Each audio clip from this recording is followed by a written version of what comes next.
সেনাবাহিনীকে জনগণের মুখোমুখি করার ষড়যন্ত্র চলছে বললেন তারেক রহমান। ঐক্যবদ্ধভাবে ষড়যন্ত্র মোকাবেলা করার আহ্বান। জরুরি অবস্থার মতো কোনো পরিস্থিতি সৃষ্টি হয়নি, গুজব ছড়ানো হচ্ছে জানালেন স্বরাষ্ট্র সচিব। ঈদের ছুটিতে সর্বোচ্চ সতর্কতা। সমুদ্রগামী ফেরির যুগে বাংলাদেশ। চট্টগ্রাম সন্দ্বীপ নৌপথে ফেরি চলাচল উদ্বোধন। 50 বছরের যোগাযোগ গড়ে না ওঠায় লজ্জা। এবং হৃদরোগে আক্রান্ত ক্রিকেটার তামিম ইকবালের শারীরিক অবস্থার উন্নতি, কথা বলেছেন পরিবারের সাথে।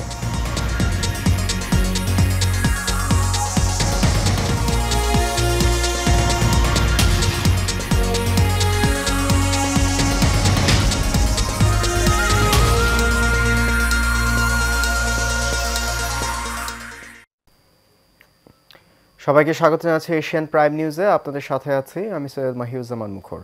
শুনছেন বিআরবি কেবল ইন্ডাস্ট্রিজ লিমিটেড সংবাদ শিরোনাম। যাচ্ছে পুরো খবরে। বিএনপির ভারপ্রাপ্ত চেয়ারম্যান তারেক রহমান বলেছেন, সেনাবাহিনীকে জনগণের মুখোমুখি করার চেষ্টা করা হচ্ছে, এর পেছনে ষড়যন্ত্র আছে। সোমবার দলের মিডিয়া সেলের ইফতার মাহফিলে লন্ডন থেকে ভার্চুয়ালি যুক্ত হয়ে কথা বলেন তিনি। তারেক রহমান বলেন, দেশে একটি অস্থিরতা তৈরি হয়েছে, মানুষ চায় দেশে স্থিরতা ফিরে আসুক। তিনি বলেন, অনেক প্রত্যাশা নিয়ে মুক্তিযুদ্ধ হয়েছে, 16 বছর রাজনৈতিক দলের নেতাকর্মীরা অনেক ত্যাগ স্বীকার করেছেন। জুলাই অভ্যুত্থানে অসংখ্য মানুষ প্রাণ দিয়েছেন, তাদের এই ত্যাগকে বৃথা যেতে দেওয়া যাবে না। এজন্য সবাইকে এক প্ল্যাটফর্মে দাঁড়িয়ে ঐক্যবদ্ধভাবে যে কোনো মূল্যে সব ষড়যন্ত্র মোকাবেলা করতে হবে।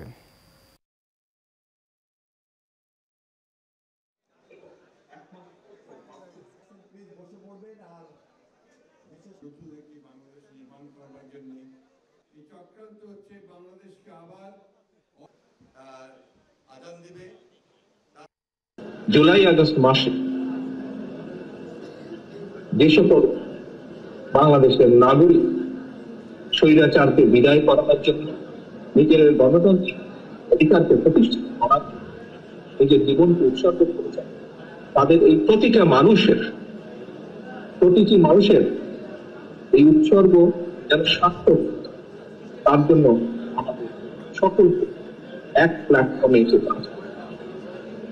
আমাদের সকলকে সচেতন থাকতে হবে, আমাদের সকলকে নিজ নিজ অবস্থায় যার যার ভূমিকা পালন করতে। স্বরাষ্ট্র সচিব নাসিমুল গনি বলেছেন, দেশের জরুরি অবস্থা জারির মতো কোনো পরিস্থিতি সৃষ্টি হয়নি। সামাজিক যোগাযোগ মাধ্যমে এই নিয়ে গুজব ছড়ানো হচ্ছে।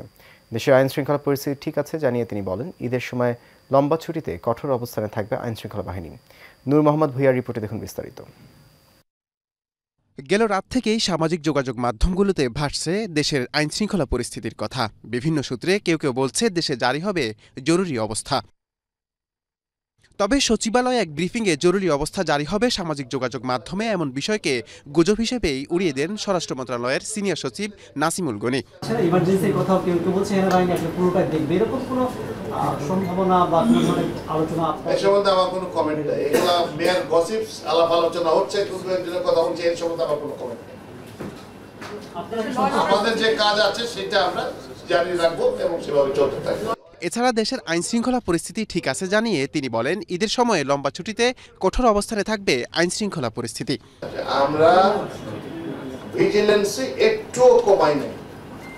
আপনারা জানলে জেনেও থাকতে পারেন যে শুধু নর্মাল যে পেট্রোলিং হচ্ছে পুলিশের তা না, আবার মিনিস্ট্রি থেকে একটা লিস্ট করা আছে, প্রতি রাত্রে 2 জন অফিসার ঢাকা শহরের প্রত্যেকটা পেট্রোলিং কতদূর হচ্ছে না হচ্ছে সেটা সরাসরি তারা যাচ্ছে সারা রাত।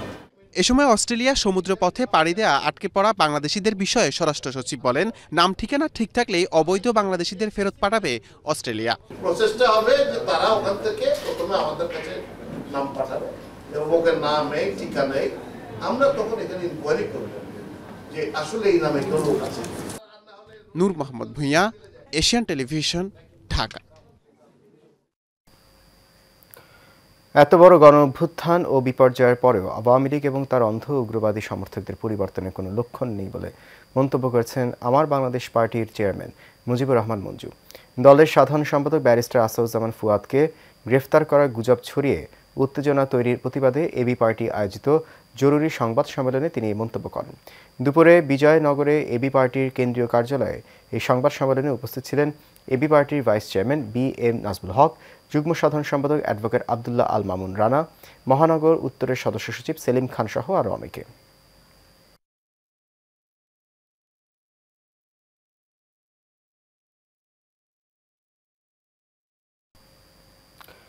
পঞ্চাশ বছরের মধ্যে সন্দ্বীপে নিরাপদ যোগাযোগ গড়ে না ওঠা লজ্জাজনক বলে মন্তব্য করেছেন প্রধান উপদেষ্টা ডক্টর মাহমুদ ইউনূস।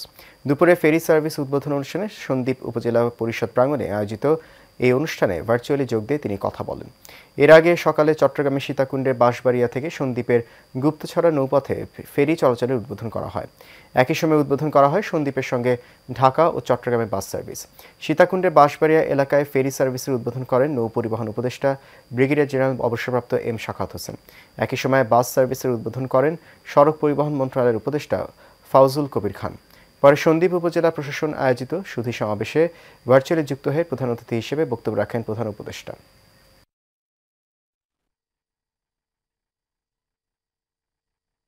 ফেরিঘাট এলাকায় সংযোগ সড়ক নির্মাণ এবং নৌকা নিয়মিত ড্রেজিংয়ের নৌকাতে নিয়মিত ড্রেজিংয়ের উদ্যোগ নেওয়া হচ্ছে। এই ছোট ছোট উদ্যোগগুলো সন্দ্বীপবাসীর দীর্ঘদিনের ভোগান্তি কমিয়ে আনবে। আমি আপনাদের প্রত্যেকে নিজ নিজ উপজেলা উন্নয়নে কাজ করার আহ্বান জানাচ্ছি। জাতীয় নাগরিক পার্টি এনসিপির মুখ্য সংগঠক হাসনাত আবদুল্লাহ বলেছেন, আওয়ামী লীগের শাসনামল ছিল আইয়ামে জাহিলাতের সময়। গুম, খুন, নিপীড়ন সহ জাহিলাতি যুগের সকল অপকর্ম বিদ্যমান ছিল আওয়ামী জাহেলিয়াতের শাসনামলে। তাই বাংলাদেশ থেকে চিরকালের মতো আওয়ামী লীগের তাদের রাজনীতি নিষিদ্ধ করতে হবে। তিনি বলেন, পরবর্তী বাংলাদেশে ফ্যাসিবাদ বিরোধী রাজনৈতিক দলের সাথে জাতীয় নাগরিক পার্টির সহ অবস্থান থাকবে, কিন্তু যারা ফ্যাসিস্ট আওয়ামী লীগকে পুনর্বাসন করতে চাইবে তাদেরকে শত্রু বলে গণ্য করা হবে। এ সময় তিনি আরও বলেন, 5ই আগস্টের পর তারাই শত্রু যারা আওয়ামী লীগকে বন্ধু বলে জ্ঞান করে। সোমবার সন্ধ্যায় ব্রাহ্মণবাড়িয়ার কসবায় মহিলা কলেজ মাঠে জাতীয় নাগরিক পার্টির কসবা উপজেলা শাখা আয়োজিত ইফতার ও দোয়া মাহফিলের প্রধান অতিথির বক্তব্যে এসব কথা বলেন তিনি। যেভাবে বিশৃঙ্খল পরিবেশ ছিল, গুম, খুন, হত্যা, নিপীড়ন, নির্যাতন ছিল, ঠিক একইভাবে এই আওয়ামী লীগের সময়ও আওয়ামী জাহিলিয়াতের সব অপকর্মগুলো সেখানে বিদ্যমান ছিল। 5 আগস্ট পরবর্তী সময়ে আমাদের শত্রু কেবলমাত্র তারাই যারা আওয়ামী লীগকে বন্ধু জ্ঞান করে। স্বাধীনতাকে টেন্ডার করে নিজেদের সম্পত্তিতে পরিণত করেছিল পলাতক ফ্যাসিস্ট সরকার। 26 মার্চ মহান স্বাধীনতা দিবস উপলক্ষে 2 দিনের দলীয় কর্মসূচি ঘোষণা করে এমন মন্তব্য করেন বিএনপির সিনিয়র যুগ্ম মহাসচিব রুহুল কবির রিজভী। জানান, প্রধান উপদেষ্টা এবং দেশের বিরুদ্ধে ষড়যন্ত্র করছে পলাতক ফ্যাসিবাদের দোসররা। কাসর আহমেদের রিপোর্টে দেখুন বিস্তারিত। পট পরিবর্তনের সাথে সাথে বদলে যায় দেশের মুক্তিযুদ্ধ এবং স্বাধীনতার ইতিহাস। বিগত সরকার আমলে সেই স্বাধীনতাকে নিজেদের সম্পত্তিতে পরিণত করেছিল আওয়ামী লীগ, এমন মন্তব্য করেন বিএনপির সিনিয়র যুগ্ম মহাসচিব রুহুল কবির রিজভী। সারা জাতির রক্তাক্ত যে অর্জন, অগণিত শহীদের যে আত্মত্যাগ, সেই আত্মত্যাগের প্রতি অপমানিত করে তারা বাংলাদেশকে তাদের কবজায় নিয়ে তারা যে জমিদারি শাসন তৈরি করেছিল, এর ভিতরে ভিতরে মানুষ ক্ষুব্ধ হয়ে উঠেছে। এক জরুরি সংবাদ সম্মেলনে স্বাধীনতা দিবসে বিএনপির কর্মসূচি ঘোষণা করে তিনি জানান, পথহারা জাহাজের নাবিকের ভূমিকায় জাতিকে পথ দেখিয়েছিলেন জিয়াউর রহমান। উন্নয়ন, উৎপাদন এবং মানুষকে কর্মে প্রবৃত্ত করা এবং মানুষের কর্মসংস্থানের সময় হচ্ছে শহীদ রাষ্ট্রপতি জিয়াউর রহমানের সময়। আইনের শাসন প্রতিষ্ঠার সময় হচ্ছে শহীদ রাষ্ট্রপতি জিয়াউর রহমানের সময়। রিজভী বলেন, প্রধান উপদেষ্টা এবং দেশের বিরুদ্ধে পরিকল্পিত গুজব রটাচ্ছে পলাতক ফ্যাসিবাদের দোসররা। একটি স্বাধীন রাষ্ট্রের প্রধান উপদেষ্টা, সেটাকে নিয়ে এমন ধূম্রজাল তৈরি করা হচ্ছে। তিনি চীন সফরে যাবেন বা যেখানেই যান, তো এগুলোর পিছনে খুব পরিকল্পিতভাবে কনসার্টেড ওয়েতে আপনার এই গুজব ছড়ানো হচ্ছে। তিনি বলেন, দেশের আইন শৃঙ্খলা পরিস্থিতি ঠিক না করে ষড়যন্ত্রে লিপ্ত রয়েছেন আইন শৃঙ্খলা বাহিনীর গুটি কয়েক সদস্য। Kausar Ahmed, Asian television, Dhaka. Supreme কোর্টের আপিল বিভাগে নিয়োগ পেলেন হাইকোর্ট বিভাগের 2 জন বিচারপতি। তারা হলেন বিচারপতি A.K.M. আসাদুজ্জামান এবং বিচারপতি ফারা মাহবুব। দুপুরে আইন মন্ত্রণালয় এই বিষয়ে প্রজ্ঞাপন জারি করে। আগামীকালই শপথ নেবেন তারা। বিচারপতি আসাদুজ্জামান 2005 সালে হাইকোর্টের স্থায়ী বিচারপতি হিসেবে নিয়োগ পান। অপরদিকে বিচারপতি ফারাহ মাহবুব 2004 সালে 8 আগস্ট হাইকোর্টের বিভাগের অতিরিক্ত বিচারক হিসেবে উন্নীত হন এবং 2006 সালের 23 আগস্ট একই বিভাগের বিচারপতি হিসেবে নিয়োগপ্রাপ্ত হন। হার্ট অ্যাটাকে লাইফ সাপোর্টে থাকা জাতীয় দলের সাবেক অধিনায়কের জ্ঞান ফিরেছে। হাসপাতালে ভর্তি হওয়ার পর চিকিৎসকদের নিবিড় পর্যবেক্ষণে থাকা তামিম ইকবাল স্বাভাবিকভাবে কথা বলছেন এবং পরিবারের সদস্যদের সঙ্গেও কথা বলেছেন বলে জানা গেছে। আজ বিকেএসপিতে ডিপিএল এর ম্যাচ চলাকালীন হঠাৎ অসুস্থ হয়ে পড়েন তামিম। পরে জানা যায় স্বল্প সময় ব্যবধানে দুবার ম্যাসিভ হার্ট অ্যাটাক হয়েছে তার। চিকিৎসকরা দ্রুত এনজিওগ্রাম করে হার্টে ব্লক শনাক্ত করেন এবং সফলভাবে রিং পরানো হয়। সর্বশেষ খবর অনুযায়ী তামিমের অবস্থার কিছুটা উন্নতি হয়েছে। ক্রিকেট কমিটি অফ ঢাকা মেট্রোপলিসের সমন্বয়কারী সাব্বির আহমেদ রুবেল সংবাদ মাধ্যমে জানিয়েছেন, জ্ঞান ফিরে পেয়েছেন তামিম এবং তিনি পরিবারের সদস্যদের সঙ্গে কথা বলেছেন। তবে এখনও তিনি চিকিৎসকদের নিবিড় পর্যবেক্ষণে আছেন। চিকিৎসকদের ভাষ্য অনুযায়ী রিং পরানোর পরের এই সময়টা খুবই গুরুত্বপূর্ণ।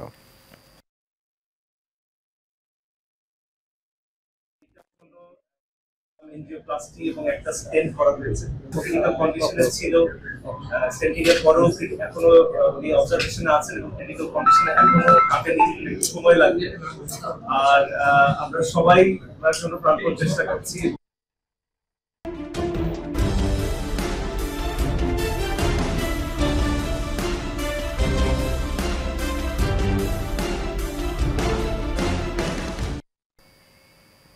নতুন প্রজন্ম এখন তাদের অধিকার সম্পর্কে সচেতন।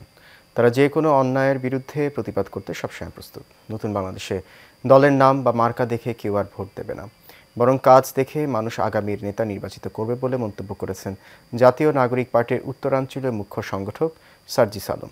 দুপুরে পঞ্চগড়ের দেবীগঞ্জের বিজয় চত্বরে এনসিপির উত্তরাঞ্চলের মুখ্য সংগঠক হিসেবে নিজ জেলা পঞ্চগড়ে আগমন উপলক্ষে আয়োজিত সংবর্ধনা ও পথসভায় তিনি এসব কথা বলেন। এ সময় পঞ্চগড়ের সন্তান হিসেবে এনসিপি পাশে থেকে এলাকা ও দেশের উন্নয়নে একসাথে কাজ করতে সবার সহযোগিতা ও সমর্থন কামনা করেন তিনি।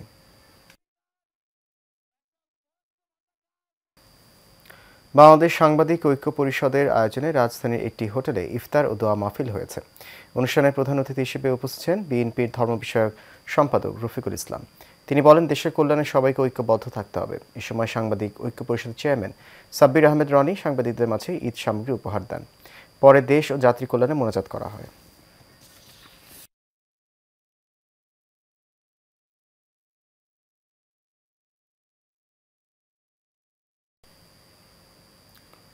বিএনপি চেয়ারপারসন বেগম খালেদা জিয়ার সুস্থতা কামনা করে হতদরিদ্রদের মাঝে খাদ্য বিতরণ ও দোয়া মাহফিল আয়োজন করেছে বনানী থানা স্বেচ্ছাসেবক দল।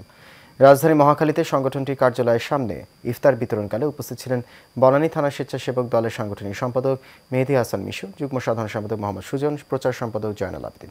এ সময় সাংগঠনিক সম্পাদক মেহেদী হাসান মিশু বলেন, তারেক রহমান নেতৃত্বে চাঁদাবাজ ও দুর্নীতিমুক্ত দেশ গড়ার লক্ষ্যে কাজ করে যাবে বনানী থানা স্বেচ্ছাসেবক দল। এ সময় বিএনপি চেয়ারপারসন বেগম খালেদা জিয়ার দ্রুত সুস্থতা কামনা করেন তিনি। শেষ করব এশিয়ান প্রাইম নিউজ। তার আগে বিআরবি কেবল ইন্ডাস্ট্রিজ লিমিটেড সংবাদ শিরোনামগুলো জানিয়ে দিচ্ছে আরও একবার।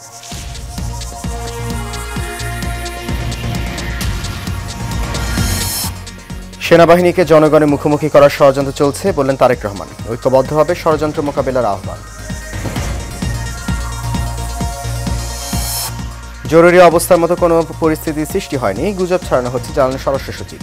ঈদের ছুটিতে সর্বোচ্চ সতর্কতা। সমুদ্রগামী ফেরির যুগে বাংলাদেশ, চট্টগ্রাম সন্দ্বীপ নৌপথে ফেরি চলাচল উদ্বোধন। 50 বছর যোগাযোগ গড়ে না ওঠা লজ্জা। এবং হৃদরোগে আক্রান্ত ক্রিকেটার তামিম ইকবালের শারীরিক অবস্থার উন্নতি, কথা বলেছেন পরিবারের সাথে।